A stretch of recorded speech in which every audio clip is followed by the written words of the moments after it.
welcome back, Adventure Buddies. We're here to continue the adventure with David Williams' The Midnight Gang.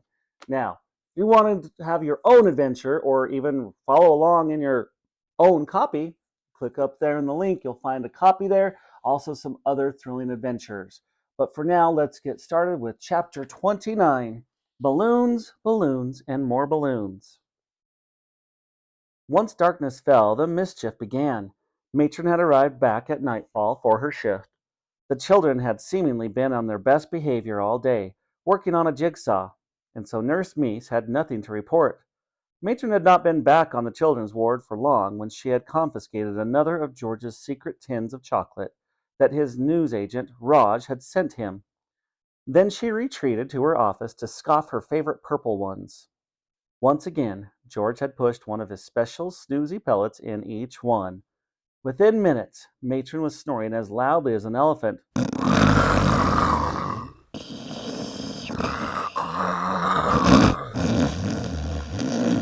That part of the plan always worked perfectly. Now the Midnight Gang had to get their hands on every balloon in the hospital. They needed balloons, balloons, and more balloons. The children divided themselves into 3 teams. Team 1 was Amber and Robin. They would help each other and cover everywhere from the children's ward at the very top of Lord Funt Hospital down to floor 30. Team 2 was George. He would work alone and take floors 29 down to 16. Team 3 was Tom and the porter. They would have the most dangerous task, collecting all the balloons from the 15th floor down to the ground floor, including the gift shop, which had big bunches of helium-filled balloons on sale. As the nearby Big Ben chimed 12 times for midnight, the boys crept out of their beds to lift Amber out of hers and lower her into her wheelchair. Tom and George tiptoed out of the ward through the double doors. "Our first balloon to swipe is just to your left," hissed Amber to Robin. Although Robin couldn't see, he knew she meant one tied to Sally's bed. "Amber, please," whispered Robin. "What?" she protested. "I know you have elected yourself leader of the gang, but can't we take Sally... But we can't take Sally's balloon." "Why not?" "Because we can't. Robin, we need as many as we can get. Now wheel me over to her bed at once." "No." "At once." Out of the darkness came a voice. "It's all right. You can take it." "Sally?" asked Amber. "Yes, I don't mind.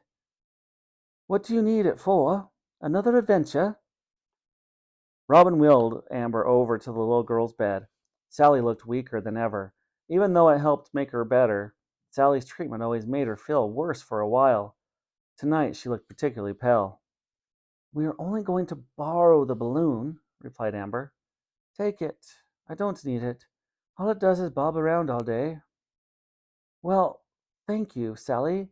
That is most kind of you," said Robin. "Now just guide my hand over to the string so I can untie it." As Amber looked on, Sally held the boy's hand and led it to the string, but she didn't let go. "Take me with you," said Sally. Robin began untying the balloon. "I'm so sorry, Sally," began Amber, "but I'm afraid you can't come with us." "Why not?" asked the girl. "Look, if you must know, we have a secret gang, but it's completely full and we aren't looking for any new members right now." "But you just let Tom join," protested Sally. The girl had a point. He had only been in the hospital for one night, and he got to come on the adventure with you. "Well, you see," Amber was scrambling for words. "That was different." "Why?" demanded the girl. Because, because if you must know, Sally, you would slow us all down," answered Amber. At hearing this, a single tear rolled down Sally's cheek. The sight of this made Amber want to cry too. It was sad enough looking at Sally with her bald head and pale skin. That made her look like a piece of porcelain. Like a piece of porcelain. Sally looked as if she needed to be handled with care. "Sorry," said Amber. "I would reach out to hug you, but as you can see, it's impossible with my arms in plaster." Robin, whose sarcastic comments concealed a more caring side, stroked Sally's head. "I understand," said Sally. I'm used to being left out of everything. Ever since they said I had this illness, I was told I couldn't do this or that. But it's so boring to lie in bed all day. I want to be a little girl again and have fun, she sighed. Please take my balloon and have the most brilliant adventure tonight. Whatever it is you're going to do, promise me something. Anything, replied Amber. Take me on your next adventure, please. I'll be strong enough then. I just know I will. I promise. Amber smiled, but said nothing. She didn't want to give the girl false hope. Then she ordered Robin to get moving. Chop, chop, Robin. Come on. We need to get going. I'm so sorry, Sally, said Robin. Then the little girl's balloon in hand, he pushed Amber's wheelchair through the heavy swing doors. Ow! Cried Amber, her bandaged legs knocking hard against the door. Sorry, cried Robin. Sally chuckled to herself as she watched them go. Good luck, gang, she said. Chapter 30. An Old Friend. Meanwhile, Team 2, or George as he was known, was busy working through his floors. The boy was crawling around the wards on his hands and knees. George already had quite a haul of balloons that he had borrowed from the patients. All said, "Get well soon" on them, and had probably been given by a loved one. However, George was too excited to feel any guilt. With every balloon, he was getting closer to his dream of flight. The tricky part was holding on to his bunch of balloons while untying others. Soon, George had large bunches of balloons tied to both arms and both legs. Yet still, he needed more and more and more. Just as he was crawling out of the final ward on the 29th floor, a voice called out, "George!" The boy would know that voice anywhere. It was the voice of his local newsagent. "Raj?" "Yes, it's me, Raj. George, my favorite customer. Did you receive the tins of chocolates I sent you?" "Yes, thanks a bundle. I was worried about you when I heard you have your tonsils out." "Oh, I'm feeling much weller now, thanks, Raj. Those chockies have really cheered me up." The newsagent smiled. "Good, good, good, and again good. They were the absolute best tins of chocolate in my shop, left over from a few Christmases ago. Only a few years out of date. Still, it was nice of you, mate. Come back soon, George. Takings are down since you've not been coming in." "I will," replied the boy with a chuckle. "What are you doing in here at the hospital?" The newsagent was sitting up in his bed, his pajamas with his fingers bandaged. "2 nights ago, I was involved in a very serious stapler accident. I was in my shop stapling some prices to products. I had some very special offers on. 100 pencils for the price of 99, but a ton of toffees. Get 1 toffee absolutely free. Second-hand birthday cards with the names crossed out, half price. And somehow I managed to staple my fingers together." "Ouch!" replied George. "That sounds painful." "It was," said Raj mournfully. "I would not advise stapling your own fingers together to anyone." "I will remember that, mate. Well, I would love to stay, but I have a natter bet." George was just beginning to scuttle out when Raj called him back. "George?" "Yes, mate." "What are you doing with all those balloons?" George spluttered. "They're my balloons, ain't they?" "Really?" "Yeah." "All of them?" "Yeah, mate." The newsagent did not look at all convinced. "That one says, 'Get well soon, mum,'" he said. "I think there was a mix-up at the balloon shop." "Hmm," replied Raj, unconvinced. "But what are your balloons all doing down here? The children's ward is at the very top of the hospital." George thought a moment. "They floated down, didn't they?" he replied. "But these balloons only float up." "Well, I can't say nattering all night," said George, turning to go. "Oh, my favorite customer. Please, could you do me your favorite newsagent a favor?" he asked. "Sorry, mate, I got to go." "It would only take a moment of your time. Thank you kindly, George, my favorite customer." "What is it then?" sighed the boy. "Well, the food in this hospital has been shocking. The very nice lady called Tootsie comes around with her trolley, promising she has everything on it. You ask for something, and it turns out she's only got a cheese triangle and a sachet of brown sauce. Yeah, I know. You and I both love our grub. Well, we certainly do, said Raj, slapping his tummy. So, as a thank you for the chocolates, please could you get your favorite newsagent a takeaway? I would call for one myself, but since the stapling incident, I can't use my fingers. With that, Raj displayed his bandaged fingers. Can I come back later, mate?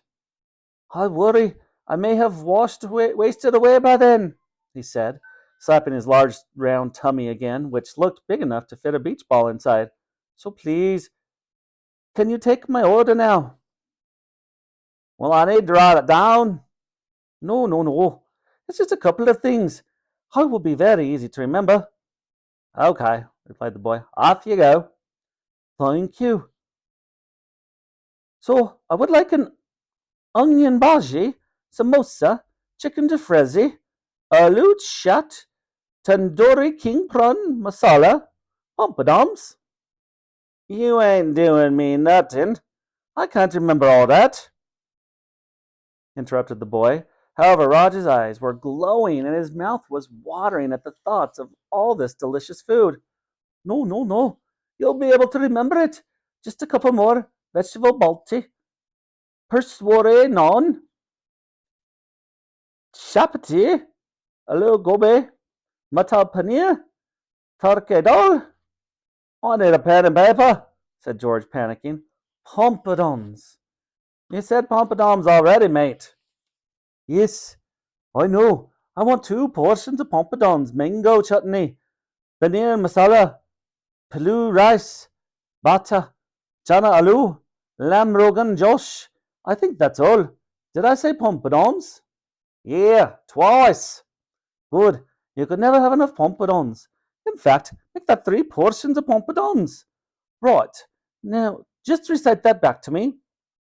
When George finally escaped from Raj's ward, he realized the best plan was just to order every single item on the menu of the nearest Indian restaurant. Plus, to ask for 4 portions of pompadons in case these didn't turn out to be quite enough.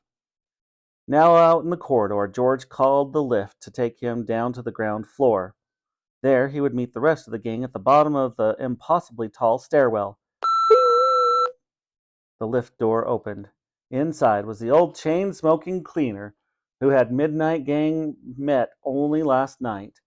Dilly was holding on to the handle of a floor-polishing machine, as always had a burning cigarette stuck to the bottom of her lip. Her mouth opened at the shock of seeing George with 100 balloons tied to his arms and legs. The boy had so many that he was actually beginning to feel a little lighter. George's head was just visible, nestled between the balloons. What are you got up to now? She demanded. A trail of ash fell from her cigarette to the floor. Oh, hello again, said George brightly. The cleanliness inspection last night was all tickety-boo, so keep up the good work. Although we did find some cigarette ash on the floor, we weren't sure if that was you. What are you doing with all those blasted balloons? Asked Dilly. I got good mind to pop 'em all with me cigarette. The floated down excuse hadn't worked that well on Raj, so George tried another explanation. I'm just delivering these to the incredibly popular patient. He actually gets sent thousands of balloons daily. So don't worry, I'll get the next lift. Ping! The door slid shut on her. George stamped the floor in frustration. He had been seen by a member of the hospital staff out of bed in the middle of the night. The Midnight Gang would now have to move fast if George was to realize his dream. And to find out if he gets his dream, you'll have to tune in tomorrow for Chapter 31, The World's Oldest Child. All right, my friends, I look forward to seeing you next time. But remember, if you're loving this adventure, you can get a copy of your own up there. You can also find some other adventures to have your own adventure. But I'll see you next time for Chapter 31. Have a great day, guys.